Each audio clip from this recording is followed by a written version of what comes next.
Juges, chapitre 17. Il y avait un homme de la montagne d'Éphraïm, nommé Mika. Il dit à sa mère, « Les 1100 cycles d'argent qu'on t'a pris, et pour lesquels tu as fait des imprécations même à mes oreilles, voici, cet argent est entre mes mains, c'est moi qui l'avais pris. » Et sa mère dit, « Béni soit mon fils par l'Éternel. » Il rendit à sa mère les 1100 cycles d'argent.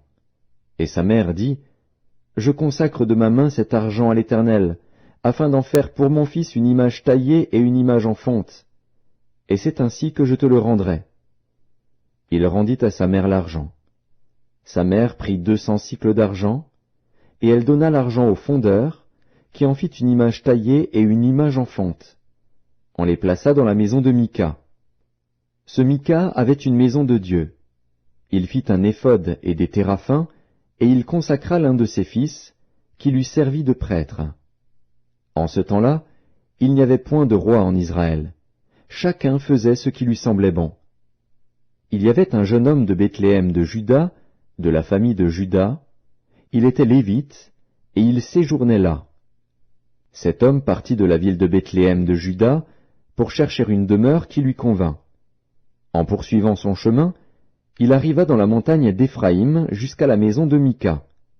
Mika lui dit, « D'où viens-tu » Il lui répondit, « Je suis lévite, de Bethléem de Juda, et je voyage pour chercher une demeure qui me convienne. » Mika lui dit, « Reste avec moi, tu me serviras de père et de prêtre, et je te donnerai 10 cycles d'argent par année, les vêtements dont tu auras besoin, et ton entretien. » Et le Lévite entra. Il se décida ainsi à rester avec cet homme, qui regarda le jeune homme comme l'un de ses fils. Mika consacra le Lévite, et ce jeune homme lui servit de prêtre et demeura dans sa maison.